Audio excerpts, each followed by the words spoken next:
TV7 news కు స్వాగతం. నా పేరు హారిక. అనకాపల్లి జిల్లా నర్సీపట్నం అయ్యన్న నివాసంలో మేలుకో మహిళ అనే పాస్టర్ను మాజీ మంత్రి అయ్యన్న సతీమణి పద్మావతి విడుదల చేశారు. ఈ సందర్భంగా తెలుగుదేశం రాష్ట్ర ప్రధాన కార్యదర్శి చింతకాయల విజయ్ మాట్లాడుతూ అధిక మొత్తంలో గంజాయి బారిన పడటం వల్ల కుటుంబాలు చిన్నాభిన్నమవుతున్నాయని, మహిళలు తమ బాధలు, తమపై జరుగుతున్న దాడులు ఎవరితో చెప్పుకోలో తెలియని పరిస్థితి ఏర్పడిందన్నారు. అందుకే తెలుగుదేశం ప్రభుత్వం మేలుకో మహిళనే కార్యక్రమాన్ని శనివారం సాయంత్రం బలిఘట్టం దగ్గర ఏర్పాటు చేయడం జరుగుతుందని, మహిళలందరూ వచ్చి ఈ కార్యక్రమాన్ని విజయవంతం చేయాలని ఆయన కోరారు. అందరూ కలిసి వచ్చి విజయవంతం చేయాలని చెప్పి కోరుకుంటూ సెలవు తీసుకుంటాం. వాలంటీర్లను కూడా దారుణమైన పరిస్థితికి దిగజార్చి వాడుకుందామని ఎమ్మెల్యే అనుకున్నా, ఏదనుకున్నా కానీ మేము ప్రజా సమస్యల మీదే పోరాడుతామని చెప్పి మేము మా ఐడియాలజీ, తెలుగుదేశం పార్టీ ఐడియాలజీ అలాంటిది. అట్టడుగున పడిపోతున్న బడుగు బలహీన వర్గాల మీద దాడులు జరిగినా, మహిళల మీద దాడులు జరిగినా, ఏం జరిగినా కానీ కాపాడవలసి గలమెత్తే అవకాశం తెలుగుదేశం పార్టీ మా అందరికీ ఇవ్వడం జరిగిందండి. దాని మీద ఉద్దేశం మీదే ఈరోజు ఏంటంటే మేలుకో మహిళ అనే కార్యక్రమాన్ని రేపు సాయంత్రం 4 గంటలకి బలిఘట్టం దగ్గర, నర్సీపట్నం మున్సిపాలిటీలో బలిఘట్టం దగ్గర బీసీ కాలనీ దగ్గర ఉన్న ప్రాంగణం మీద మేలుకో మహిళని సుమారుగా 10,000 పైన వేలాది మంది మహిళలు అక్కడ రాబోతున్నారండి. అక్కడంతా కూడా ఏంటంటే మహిళలు ఎజెండాని ముందుకు తీసుకెళ్ళాలి. ఏ విధంగా తీసుకెళ్ళాలి? ఎందుకంటే మహిళల మీద అరాచకాలు మామూలుగా లేవండి. సుమారుగా 2018కి 2021కే 50% పైన దాడులు పెరిగిపోయాయి. మన నర్సీపట్నంలోనే అత్యంత దారుణంగా ఒకటి గంజాయి మత్తులోని చాలా దారుణమైన పని చేసిన సందర్భం ఈ రోజుకి కూడా మాకు నిద్దట్లో గుర్తొస్తుంటుంది. ఆఖరికి మన నర్సీపట్నం హాస్పిటల్లోని డెలివరీ చేస్తున్నప్పుడు టార్చ్ లైట్లతోటి, కొవ్వొత్తులతోటి చేయించడం ఆ సందర్భం ఇప్పటికీ గుర్తొస్తుంటుంది.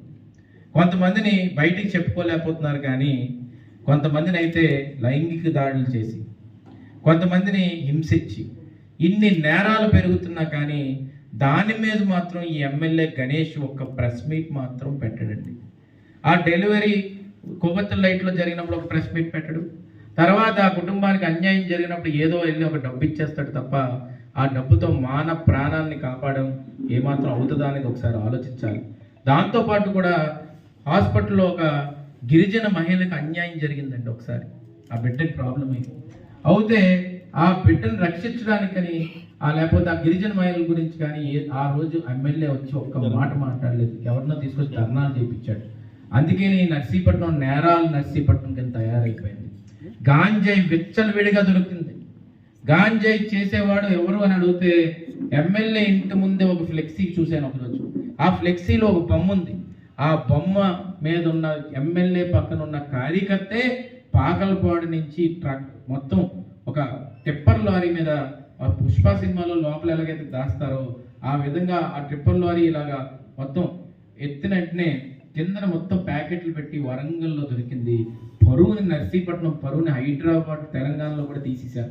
అక్కడ ఉన్న డీజీపీ వచ్చి ఇక్కడికి తెలంగాణ పోలీసులు వచ్చి అయ్యన్ కాలనీలోకి వచ్చారు.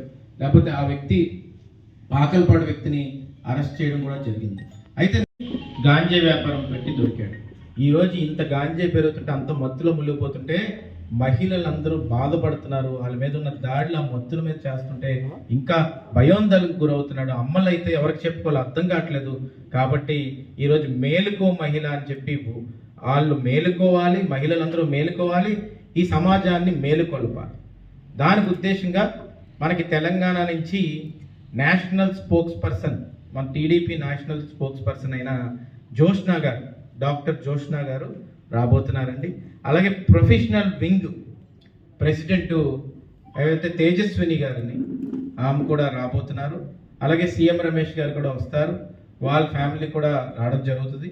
అలాగే ఈ కార్యక్రమంలో ఏంటంటే రవణం గారు, అలాగే మిగతా ఎవరైతే మహిళలు ఎవరైతే ఉద్యమంలో పాల్గొన్నారో, ఈ 5 ఏళ్ళు బాగా ఉద్యమం చేశారో, అప్పుడు ఇక్కడ మనం చూస్తే మనం రోడ్డు మీద ధర్నా చేయడానికి వెళ్తున్నప్పుడు కూడా మహిళలే ముందుండి నడిపించారు మొత్తం కూడా.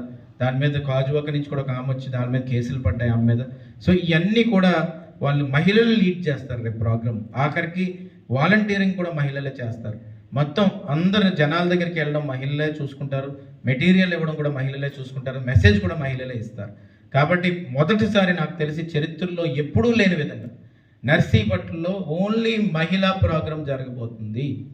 ఎందుకంటే మొట్టమొదటి డ్వాక్రా మహిళా సంఘాలు పెట్టింది నారా చంద్రబాబు నాయుడు గారు టీడీపీ, వడ్డీ లేని రుణాలు ఇచ్చింది నారా చంద్రబాబు నాయుడు గారు టీడీపీ. దాని తర్వాత మనం చూస్తే పసుపు కుంకుమ ఇచ్చి మహిళలకు సమాన హక్కు ఆస్తిలో కల్పించి రిజర్వేషన్ కల్పించి ఇవన్నీ చేసింది కూడా టీడీపీ ప్రభుత్వం. అందుకే కూటమి టీడీపీ, జనసేన, బీజేపీ కూటమిలోని ఇవన్నీ కూడా చేయడం జరుగుతుంది. ఇప్పుడు ఏం చేయాలంటే ఇప్పుడు మనందరం కూడా ఆ పోస్టర్ని ఈ సందర్భంగా ఇక్కడున్న మహిళలు ఎవరైతే ఉన్నారో వాళ్ళు రిలీజ్ చేయడం జరుగుతుందండి. ఆ పోస్టర్ రిలీజ్ చేసి రేపు వాళ్ళే లీడ్ చేయబోతున్నారు. కాబట్టి ఈ సందర్భంగా మహిళలందరినీ నేను కోరుతున్నాను, నర్సీపట్నం నియోజకవర్గంలో ఉన్న మహిళలందరినీ నేను కోరుతున్నానండి, అందరూ కూడా ఈ ప్రోగ్రామ్కి, మేలుకో మహిళా ప్రోగ్రామ్కి నర్సీపట్నం మున్సిపాలిటీలో బలిఘట్టం దగ్గర బీసీ కాలనీ దగ్గర ఉన్న ప్రాంగణంకి వచ్చి అందరూ కూడా విజయవంతం చేసి ఈ నర్సీపట్నం నియోజకవర్గంలో మహిళలందరినీ మేలుకొలిపి ఇదే ప్రోగ్రామ్ని మేలుకో మహిళ మిగతా నియోజకవర్గాల్లో కూడా చేస్తే బాగుంటుందని సీఎం రమేష్ గారు కూడా నిర్ణయిస్తున్నారు. అందుకని మహిళలందరూ మేలుకోవాలి. నిత్యావసర ధరలు పెరిగిపోయి, గ్యాస్ బండ్ రేట్లు పెరిగిపోయి, ఎలక్ట్రిసిటీ బిల్లులు పెరిగిపోయి, ఇంటి మీద పన్నులు వచ్చేస్తున్నాయి, మహిళలందరూ నడ్డి పెరుస్తున్నాడు, మోసం చేస్తున్నాడు, మద్యపాన నిషేధం అని చెప్పి ఓటు అడగలేదు. దాంతో ముఖ్యమైనది ఏంటంటే దిశా చట్టం ఏది, దిశా చట్టాన్ని మర్చిపోయారు. మహిళలకు మనం గుర్తు చేయాలి. అందుకని ఇప్పుడు అది రిలీజ్ చేయబోతున్నారండి. ఒక్కసారి దాంతోపాటు ఎన్ని నేరాలు పెరిగాయో ఆ పోస్టర్లు కూడా రిలీజ్ చేస్తాం.